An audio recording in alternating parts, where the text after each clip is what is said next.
Okay, what is going on, everyone? Welcome to 24/7 Football for a new series called Lives in the Game. And today we have a former footballer. He owns a cheese shop, and he's also an agent as well. So it's Gareth Seddon. Gareth, welcome to the show. Thank you very much. Thank you very much for coming on as well. Obviously, this is the pinnacle of your career. Is this going on the CV?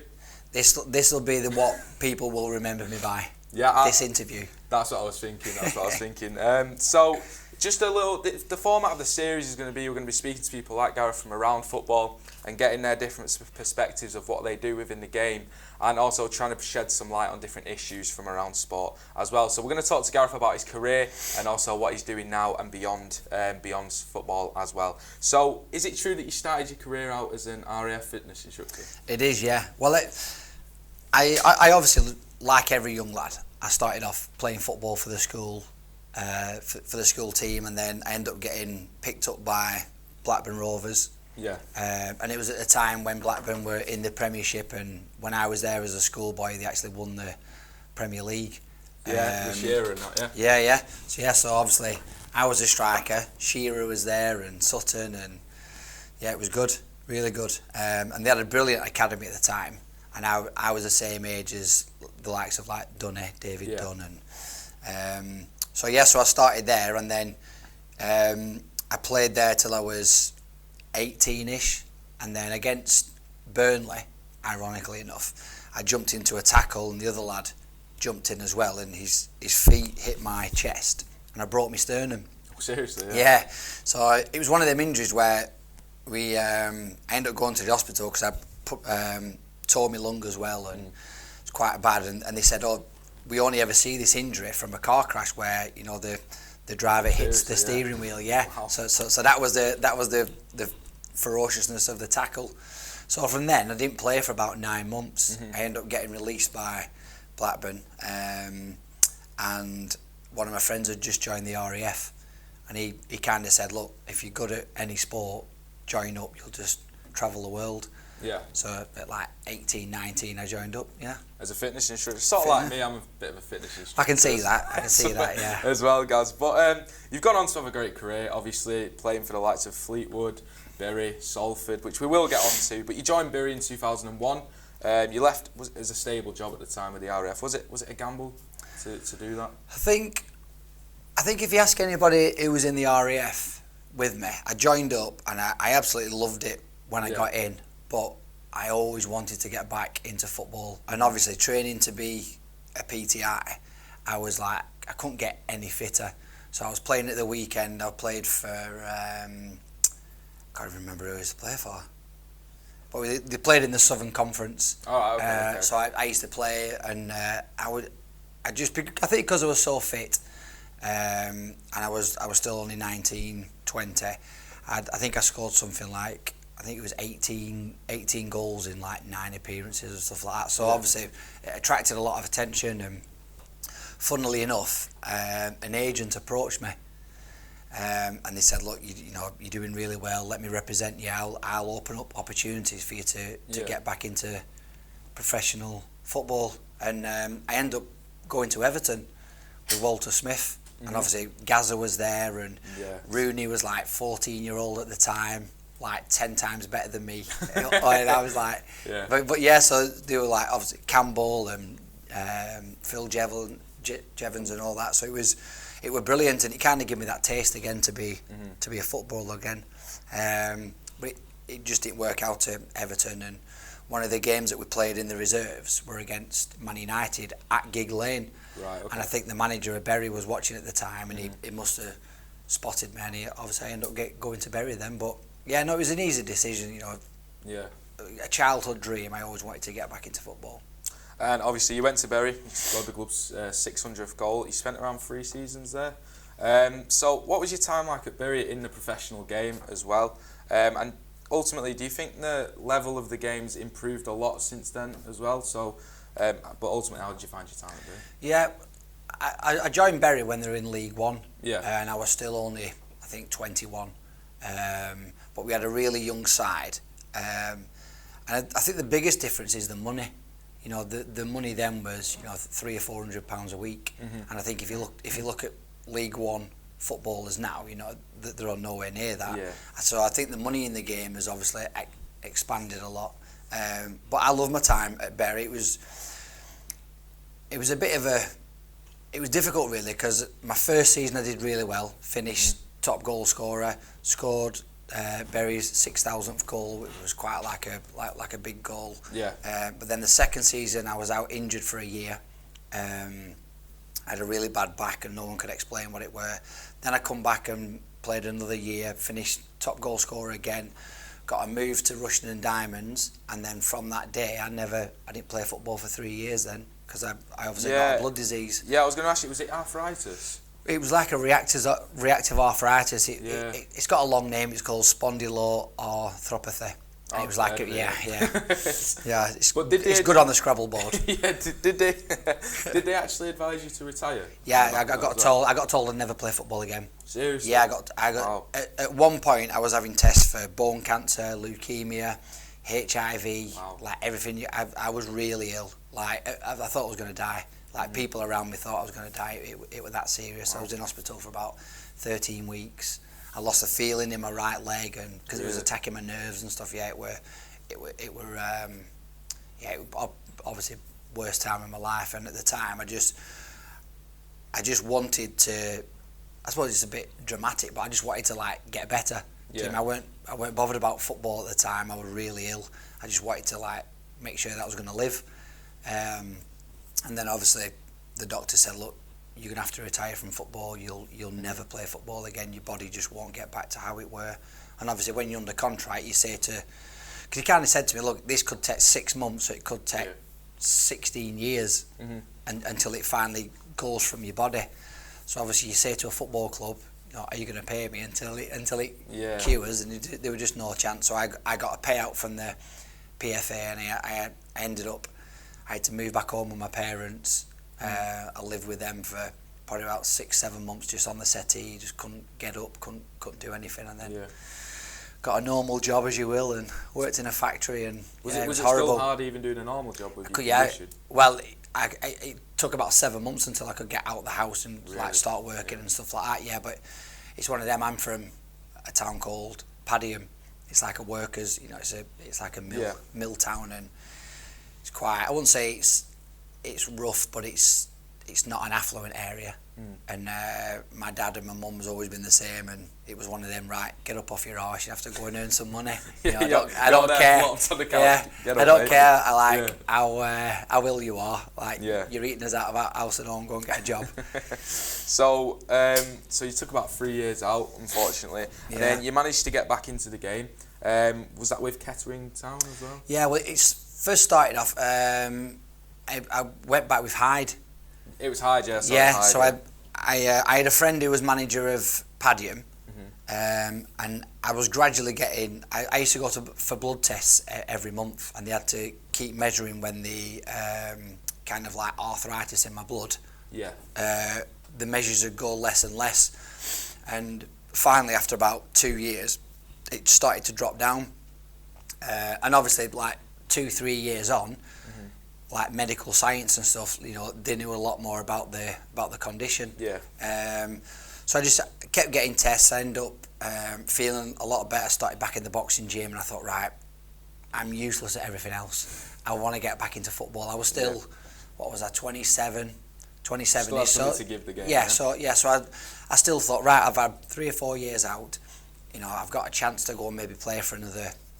Do you know what? I just wanted to get back playing at any standard. I didn't think about a career in football. So I went to Padiham, played like about 10 games to the end of the season, and then I ended up going to Hyde, and obviously Hyde, from then I had a pre-season, and I think I scored 47 goals that season, and represented England and stuff like that, so it was like wow for me. Was that like sort of a cherry on the cake from where you've been? And to represent England, and then to get 47 goals, to come from where you did 3 years ago, that must have been pretty special. When I went back to Padiham, I'd come on for like 10 minutes, 15 minutes, and just like gradually get in. And then I remember scoring my first goal, and it was only for Padiham, but for me to just be on that pitch and I scored my first goal, I remember just like breaking down in tears. Oh really? Yeah, on the pitch, and I was like, wow, like from thinking 2 years ago I was going to die, like to now I'm back playing and scoring, and like I say, just to be on the pitch again were brilliant. And so then you take that 9 month on, and you've scored nearly 50 goals in the Conference North, and and then you warranted some big moves. Obviously, Fleetwood Town, Halifax, playing with Jamie Vardy at Fleetwood as well. Do you get tired of people asking you about Jamie Vardy? Do you know what? No, I don't actually, because I bet he probably gets fed up of me mentioning his name. I bet he gets fed up of being asked about you as well. Maybe. What was it like playing with Gareth? I bet he's like, who's Gareth? I'm lucky if he remembers me. Do you know what? He's a phenomenon in the game. No one will ever replicate what he done. You know, like people will get from non-league to Premier League and maybe, but no one will ever do what he's done. No one will ever score the record, consecutive goals in a row. No one will win the Premier League with a team like Leicester. You know what I mean? Just it'll never be done again. So he's a history maker. He's a legend, isn't he? So people are always going to ask me about it. So I look at it another way. I'm proud that I met him in that stage of his life. Do you know what I mean? And he was unbelievable for us. We would never have won the league if it weren't for him. That he was out. He was like people say to me, he was the best player you've ever played with. And I've been at I've been at Everton. I've been at Blackburn Rovers and stuff like that. He was the best player I've ever played with. Really? In that season, he was unbelievable. Yeah, and I know it was only in the National League. And when I used to say that, people say, yeah, but it was only in the National League. But that was probably when he first moved to Leicester. Now he's replicated that at the highest level. People now are going, oh, actually, you probably were the best player you ever played with, Gaz. Do you get people saying I know you've just said then oh, it was only the National League, but can you still see the talent in the National League? Do you think some people put down non-league football a bit too much? 100%, yeah. I think if you look at the National League now, I think the standard, I'd probably say it's better than League Two. And I know that sounds weird, but you've got some big teams in that league, and I think there's only 3 teams that aren't full time, and the crowds that they're getting now. I think if you look at the likes of Bury and Oldham and stuff like that, there's bigger crowds in the National League. Even National League North, Stockport County and stuff like that. Yeah. So, I think people sometimes, because they hear it non-league, as they will, they think it's not as professional. The standard's not as good as the league. But you'll see, time and time again. Look at Luton Town. The top of the First Division now, near enough. 3 years ago they're in the National League. Yeah, do you think that the teams that go up from the National League, look at Tranmere this season, they're not really struggling once they get up there, and there's teams that have gone down from League 2 to National League and they are struggling. Big teams as well, like York, like we mentioned, Stockport County. So I understand, because we've been in National League north of Ashton. The standard of football is actually really good. Yeah. And some people sort of gloss over that. But you came to UCFB and you did that talk in my first year, and I was there. Is it genuinely true that Jamie Vardy was on tag when he played? Yeah. I think if you read his book, he I'm sure one of the night games he had to come off after 60 minutes. And he had to vault he had to vault the fence at the ground and get home before his curfew was up. But that was Vardy. That was the character that it was, and he just wanted to play football. Did you ever get on the WKDs with him? Oh yeah, It was a well-known thing at the weekend. Jamie Vardy's having a party. Yeah, we used to go out in. So we'd go out into Polton. Yeah. So Saturday night you'd go into Blackpool because it was Blackpool. It was busy, full of end parties. I imagine Vardy loves Blackpool. Yeah. And then on the Sunday we used to posh it up a little bit and go into Polton. Yeah. Play pool in the afternoon and then out in Polton at night. Yeah. Oh, fantastic. And then following on from your big moves, arguably the move that put you in the social spotlight was Salford City. When you moved, did you have any idea of what was about to happen to yourself or the club? I had no idea. I got the phone call off Gary on the Sunday. I was at Chester at the time, obviously full time at Chester, playing in the National League. Then I get a phone call saying, "Will I come and join Salford?" I remember Googling Salford. Yeah. And I thought, oh my God, it's 5 leagues below. Evo Stick Premier at the time. I think it might have been Evo Stick North.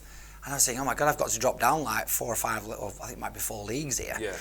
And then I obviously speaking to Gary, he told me all of the prospects of the club and where they want to go, and as well, I think I was 36, so I was coming to the end of my career, if you will, and I thought, right, do I stay at Chester in the National League where we've just had a really tough season, just escaped relegation, or do I maybe drop down a few leagues, try and impress someone like Gary Neville, Scholesy and all them gigs, and I'm like, do I go and meet all them, and hopefully at my age I might be able to still score a few goals at that level.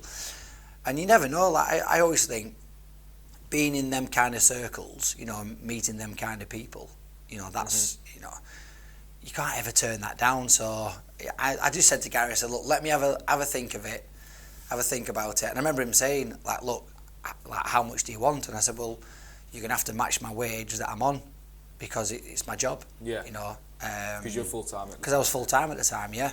And and a couple of days later, I remember going to sign, and but obviously I knew nothing about a documentary. I thought I might see Gary and the others maybe once. I think like Gary's best mate, really. Gary's honestly, like people joke about stuff like that, but I think there's kind of, I don't know if there's definitely a respect. Yeah. From my side, because of what he's done, not just like in football, but like the businesses that he runs and how dedicated he is. He's hard working, isn't he? Really hard working. Like no one will ever know how hard working he is until like you actually sit with him and see how many things he's got going on. But not just that, he's honest. Like he's a really honest guy, and he's not only putting a lot of money into the football club. But if you actually sit down and look at everything, he's putting a lot of money into education around Salford, like the upbringing of the actual city, the housing, going around the schools, just everything. And he's been brilliant with me. I'm not saying he rings me up and asks me to go out for a drink and stuff like that, but I mean, he might do. Yeah, he might do one day. I might win him over. Get Gary down to Blackpool. Yeah. But he's really helped me with other stuff. He really helped me with the football. He really helped me with obviously the business, and him and his wife come into the Mousetrap and have a drink in there. And he's a really respectful and like polite guy, and and the same for Karen. The chairwoman, she's been brilliant with me as well, and so it's one of them things. I think you meet people in life at different stages, and he has opened up a lot of doors, and he's just a genuinely nice guy. Yeah, and with the documentary as well. So you mentioned you're at the end of your career. You did more than just score a few goals in your first season at Salford, and as well, you were probably the first player that anyone's ever seen actually take time out to go and do modelling. Yeah. A footballer. How did the two managers take it, Jono? Well, I don't think they understood it. I I think they just thought, like, what the effing hell's going on here? Yeah, because you don't think of their striker to say, sorry, Gaffer, I can't play at the weekend. I'm going modelling. Do you know what I mean? And for them two as well, because they're two hard guys, aren't they? Do you know what I mean? The two guys who just you'd never expect them to be like. They probably thought when I said that I'd be sat in a chair getting makeup on myself, and which is true, which is but normal day. Normal day. But they probably thought, like, what is this lad doing? He should be playing football, and they probably couldn't see. But from my point of view, some of the jobs that I could potentially get is good money. Yeah. And I've still got a mortgage. I've still got a family to look after, and as scary as Jono and Bernard are, they're not as scary as my missus. If I'd have turned down that kind of a job, do you know what I mean? Yeah. So it's like fight Jono and Bernard, or fight me missus, or get them to fight each other. Yeah. I felt like saying to Jono, you tell Melissa that I'm not going on this job, and I think Jono might have backed down from her as well. So. But no, it's at the end of the day, it's just another job. It's money, and But I do think there was a few like frowns, and obviously when it got back to Gary and them, like obviously as you saw on the programme, they were like, he's going where? Was it hard to adjust after the documentary with the fame?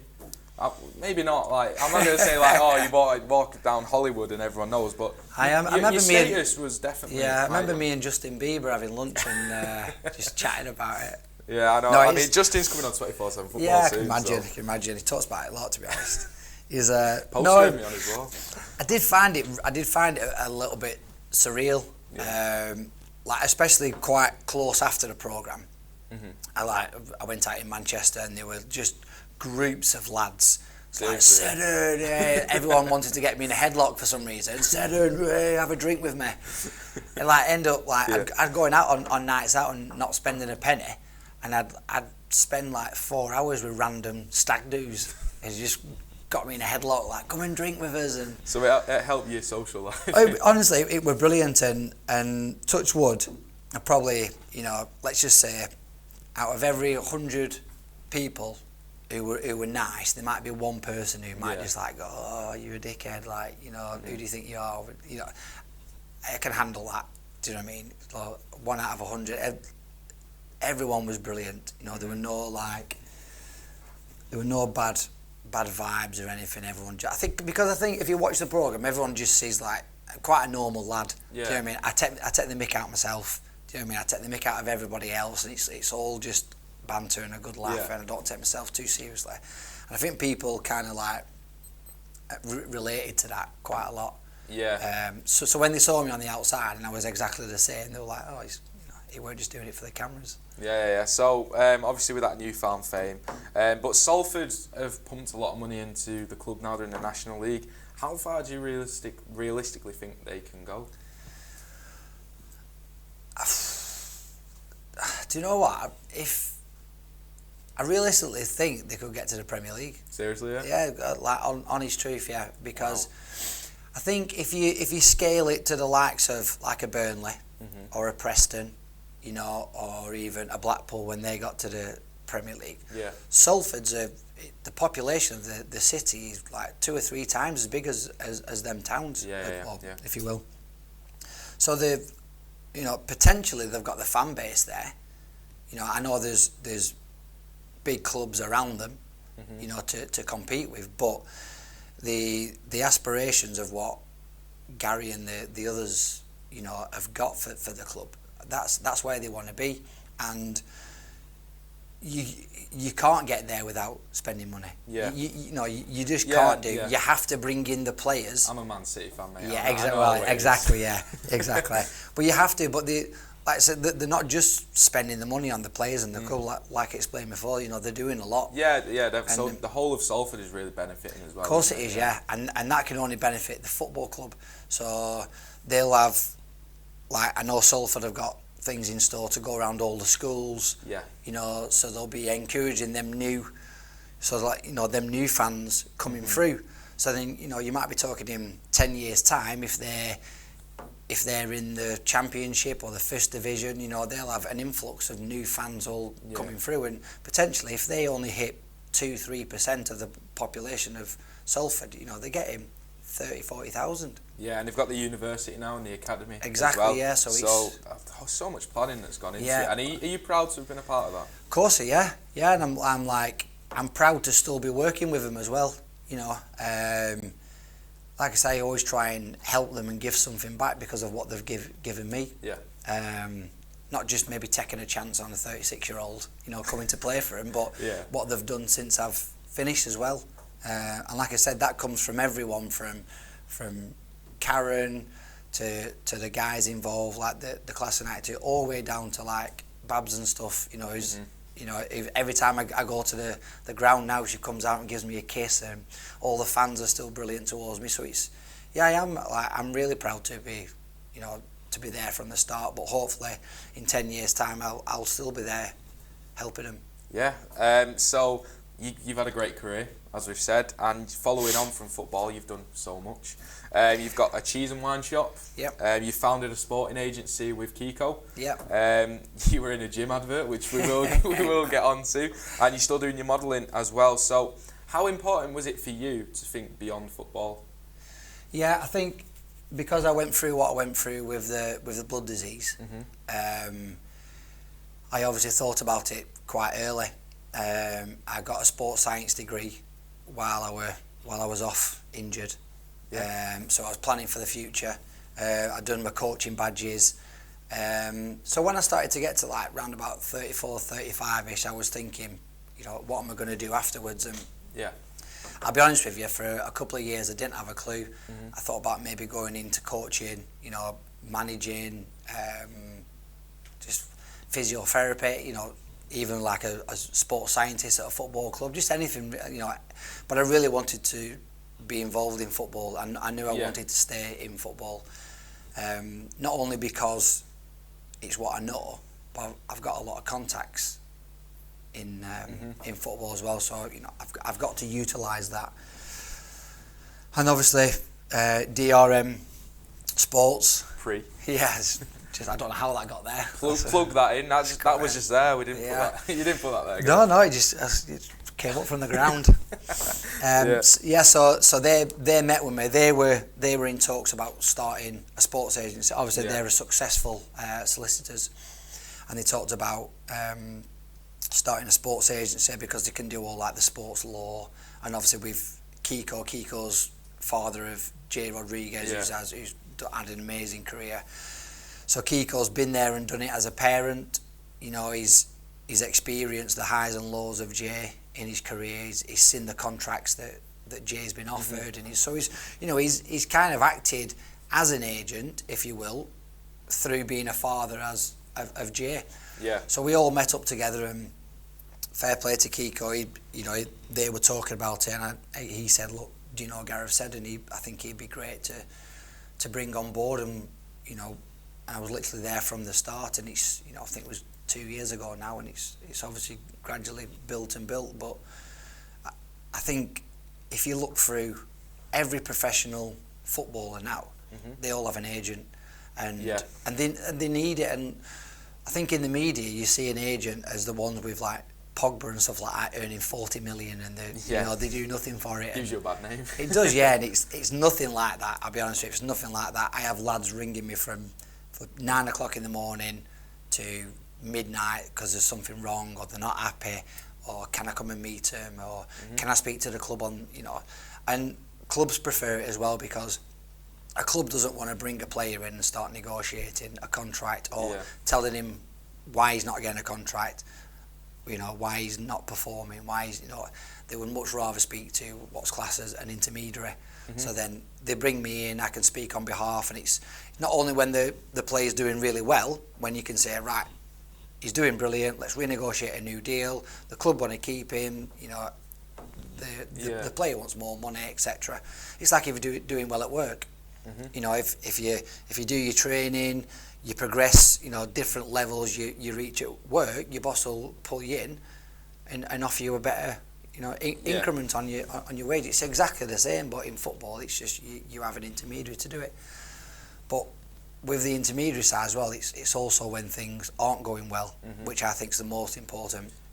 So that's precisely what I was going to get on to. So what made you go into agency, which we've had a background of DRN Sports, and also what do you think makes a good agent? And you were just about to mention, like, with things. Yeah, I think obviously all my experiences that I've been through with, obviously all the highs of like scoring and playing well and thinking that, you know, you're the next big thing, to suddenly, you know, you sat on your parents' couch thinking you'll never play football again. You know, I've been to every spectrum of the highs and lows, and I think that as an agent that you can pass that advice on, especially to, you know, young lads coming through, 16, 17-year-old, you know, that they have to grasp the opportunity, you know, because in football anything can happen. If you don't put the work in every day in training, there's 1,000 other lads who will, and they've got to realise how lucky they are to have not only the ability but the chance to become a footballer.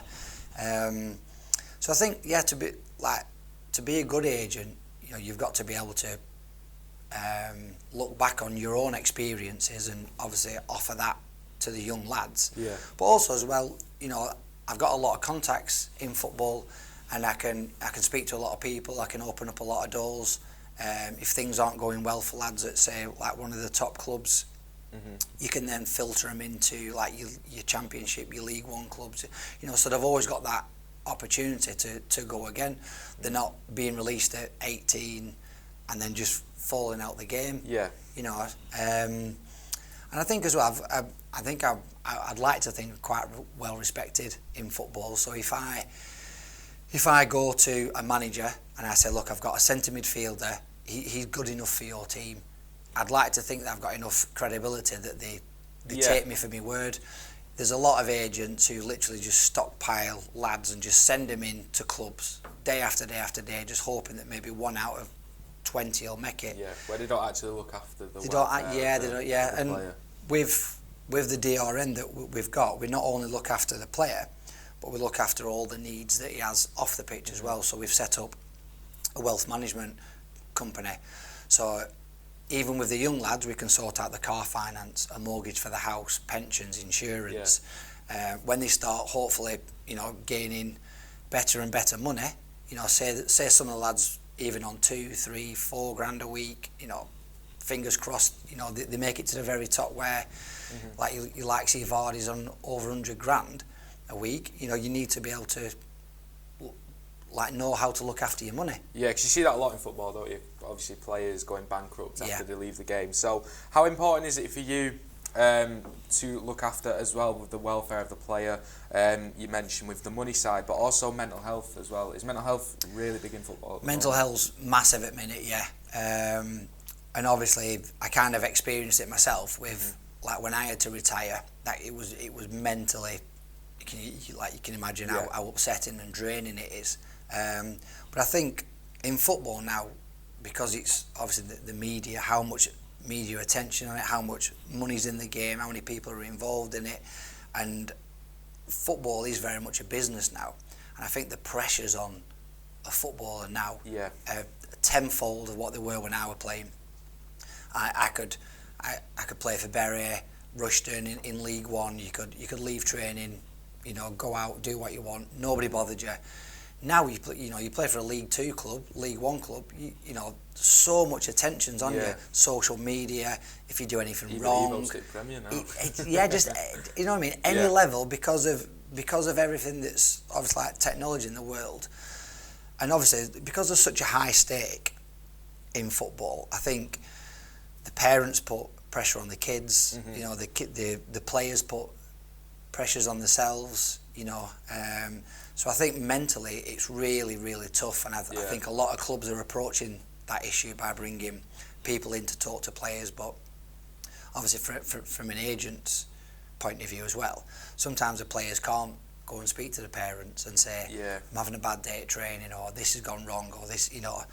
So you actively make yourself available as well? We are available, like I said, 24 hours a day, and I've had lads ring me, just even simple issues like they might have gone with the first team 1 week and then on the Monday they're back with the under 18s and as a 17-year-old you're like, well, what have I done wrong? The manager don't like me, you know, and it's not that, it's, you know, because I've been there and I've done it, I can say, look, you know, it might be testing your character, you know, it might be looking that is giving you a taste of the first team to show you where you want to be and what you can get to. Then he's putting your feet back on the ground, taking you back to the under-18s, and this is the most important time where your attitude needs to shine through, where you even need to work even harder when you go to the under-18s to show the manager that, bloody hell, you know, he's not big time, he's not, you know, resting on his laurels, he's come back in and he's working hard, and not only that, it's a respect thing for your teammates as well. Yeah, I suppose that's where your experience as a footballer comes into play. Yeah, exactly.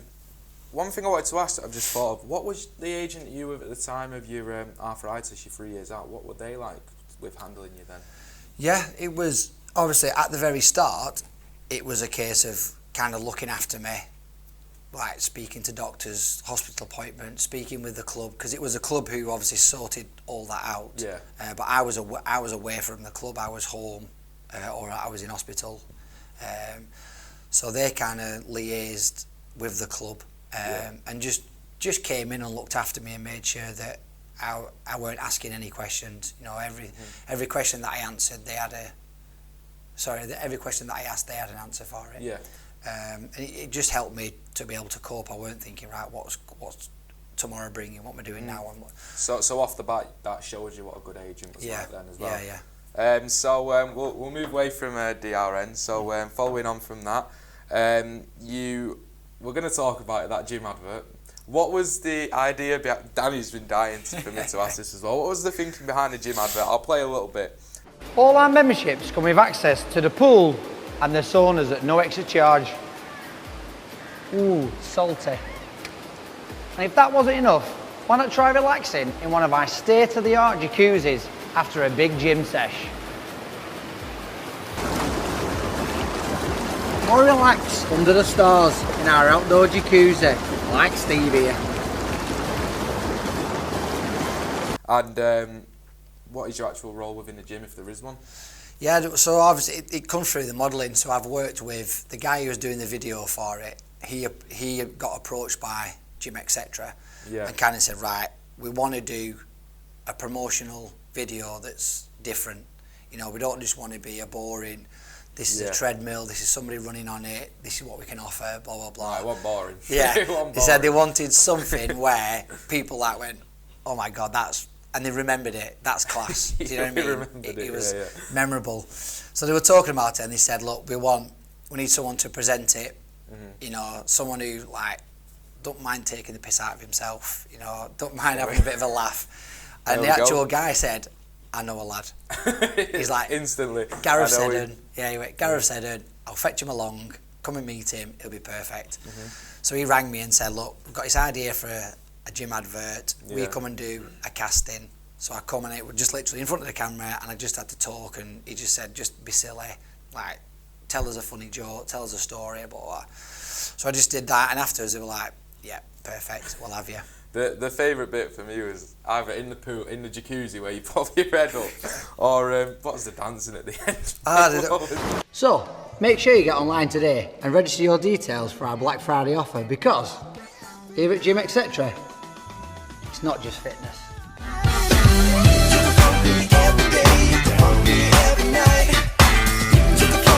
But do you know what, I'll be honest with you, do you know the dad, you know Jordan Hume, don't you? Yeah. Well, he used to do this kind of dance when he either scored or we'd won at Salford, and he'd do this like stupid like dance. So I just thought, when they said to me, come in, drop the thing, music's going to come on, just dance, and I had, what's he called, him from The Office. David Brent, I had that in my head, and Jordan Hume, so it was like a mixture of the both. I suppose that's hard, because if someone says you're just going to dance, you're like, what am I meant to do? Everything I didn't want to look cool. Everything about it was class, to be fair. So that takes care of that gym business. You've got your cheese and wine business as well, which you started while you were at Salford. Yeah. Where do you find the time to manage that, and as well, why did you go into that business? Well, I'll be honest. My missus runs that. She runs everything about that. She's brilliant. She does everything. It started off. We lived in Ramsbottom, and we used to just come into the coffee shop just to have a coffee. And I knew the guy who owned it. He was like amateur footballer anyway, so I knew of him. So I used to go in and chat with him, and Melissa was like looking for something to, like, she wanted to change jobs. So I just said to him, oh, like, if you ever think about selling, like, give me a shout. Like, we might want to buy it. And he was like, yeah, I'm thinking of selling it. You're joking, yeah. So me and Melissa sat down, and I think within like 6 months we got a business loan and we bought it. Wow.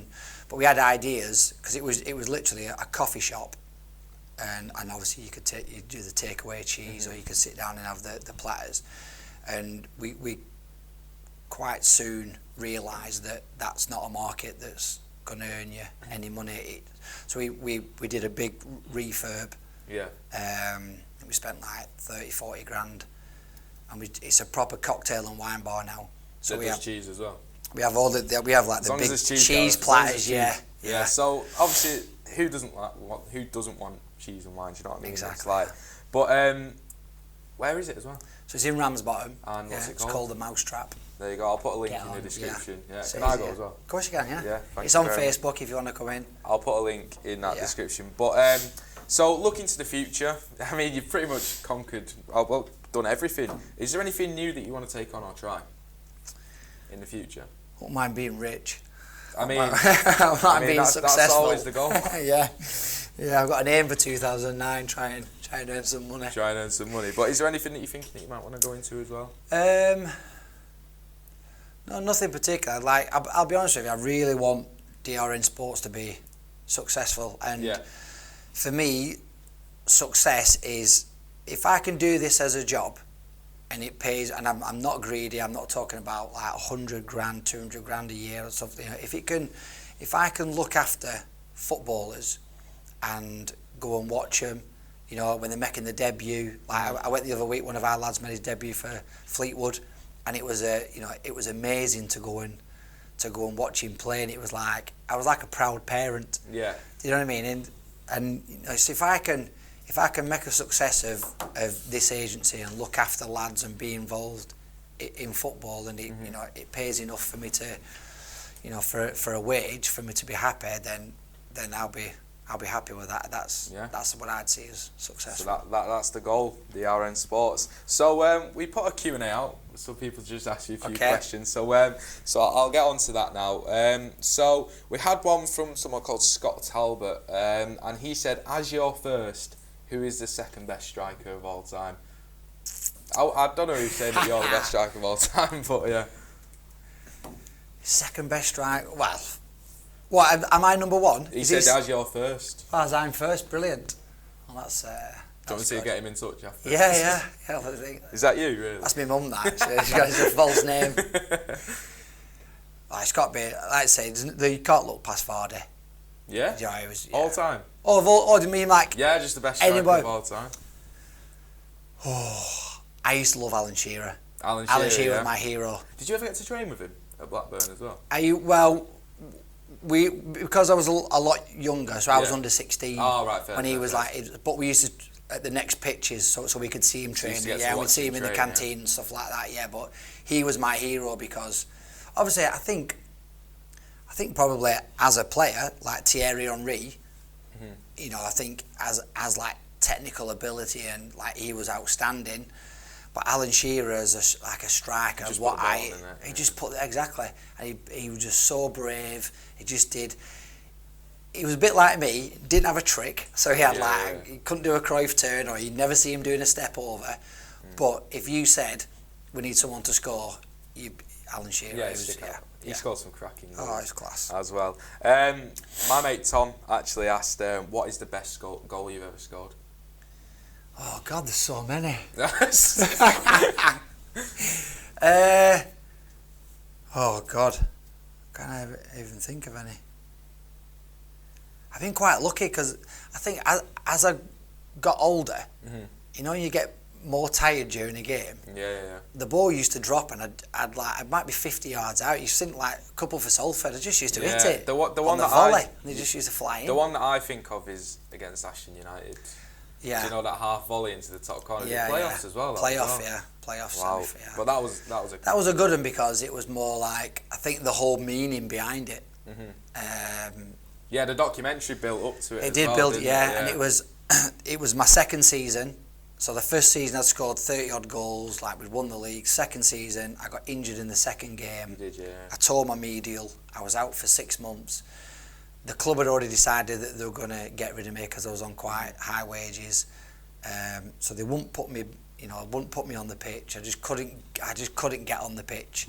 And then it was kind of like somebody got injured, and I remember the managers looking down the line, and I was thinking, well, I must be on here, because the only other person was Richie Allen, and he'd been injured for 5 weeks, and it was his first game back.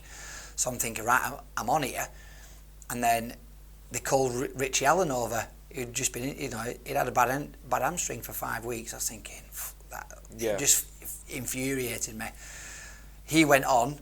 Within 2 minutes, he pulled his hamstring again. So the only other choice was me. They were like, All right, Gareth, You're go a on bit then. fuming as well. So. I was honestly, I was raging. Like, I went onto that pitch and I was like raging, and the most mad I've ever been during a game. Yeah, it seemed it when you put your foot through the ball. Yeah, and that was it. My first touch, I backed into a defender. I think I like bust his nose with an elbow by accident, on purpose. It went for a corner, and then the corner dropped to me, and I just like, I swear to God, it could have ended up in Burnley if it could have gone wrong. Honestly, I just wanted to just smash it. What a goal that was. Yeah, and luckily I just smashed it into top. I mean, you broke everyone at Ashton's heart by doing I know, that, sorry. so I do appreciate that. My girlfriend Laura as well has asked, what is your favourite cheese? Because she loves cheese. Oh God, I'm not. This is going to sound weird. I'm not really a cheese connoisseur. No, you shouldn't say that in the video. No, like I obviously know a lot about cheese now because Yeah. but I'm not. I don't like the smelly cheeses or like the blue cheeses. So your basic cheese, yeah? I'm a basic Lancashire crumbly man. Yeah? Yeah. Just a clue. Lancashire crumbly on a cracker with a bit of chutney. That's it. Beautiful. That's it. You're done. And we had one from Dan as well, and it was with the class of '92 taking over at Salford. Was there anyone out of the boardroom who didn't get as involved as the others, or were they all? I think you'll obviously probably see that the main ones was Gary. Mm-hmm. Like Gary was the main one. I think that's just his personality. He takes everything on. But at the very start, like Scholesy was down training with us. Phil Neville took training. Giggsy was at the games, but like they've all got different roles, if you will. So obviously Giggsy ended up getting the national job for Wales. Mm-hmm. Nicky Butt was in charge of the 21s at Man United. So a lot of times that we played, he was at work. Obviously Scholesy does a lot of like with the coaching and the media stuff. So there was probably only Gary who had that free time where he could put as much effort in. But he does put a lot in. A lot of effort, yeah. He definitely puts a lot more effort in than the others, whether that's circumstances or that's just because of how he is like so passionate about something that he gets his teeth into.